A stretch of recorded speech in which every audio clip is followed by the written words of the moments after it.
আমরা mainstream মিডিয়াগুলোতে news দেখেছি শিবিরের বিরুদ্ধে প্রশাসন কারচুপির প্রমাণ পেয়েছে। সকাল থেকে আমাকে টার্গেট করে মিস ইনফরমেশন ডিসইনফরমেশন ছড়িয়েছে। চারদিকে যে ভোটাধিকার চলছে, যে কয়জনই ভোট দিচ্ছে, যদি কোনো অনাবাসিক শিক্ষার্থী এখনো পর্যন্ত ভোটাধিকার প্রয়োগে আপনারা না দিয়ে এখনো বাসায় থাকেন, আমি আপনাদেরকে আহ্বান করছি ভোটাধিকার প্রয়োগ করার জন্য আসুন।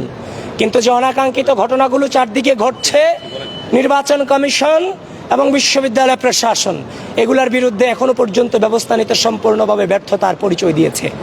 এবং আমরা দেখেছি আমার 21 সালে যে ঘটনা ঘটেছে তার এগেনস্টে যে নির্বাচনী কর্মকর্তা ছিলেন তাকে কিন্তু অব্যাহতি দেওয়া হয়েছে।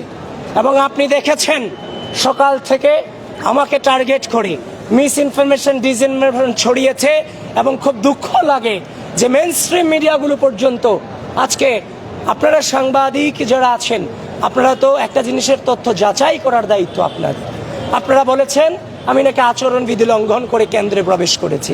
2025-এর যে ডাকসুর গঠনতন্ত্র আছে সেখানে স্পষ্টত লেখা আছে প্রার্থী এবং পোলিং এজেন্ট এরা তার কেন্দ্র পরিদর্শনে তার অ্যাক্সেস থাকবে, সে এখানে প্রবেশাধিকার পাবে, সে সেখানে প্রবেশ করতে পারবে, তদারকি করতে পারবে। কিন্তু সেখানে দেখলাম সকাল থেকে আমার বিরুদ্ধে গুজব রটানো হয়েছে এবং শেষ পর্যন্ত দেখলাম নির্বাচনী কারচুপির অভিযোগ আমি পেয়েছি। এখন আমি আবারও যাচ্ছি, দেখি রোকেয়া হল আরও বিভিন্ন হলে কিছু কারচুপির অভিযোগ আমরা স্পষ্টত পাচ্ছি। এবং আমরা মেইনস্ট্রিম মিডিয়াগুলোতে নিউজ দেখেছি শিবিরের বিরুদ্ধে প্রশাসন কারচুপির প্রমাণ পেয়েছে। নয়াদিগন্তে তো আমি এইমাত্র দেখলাম।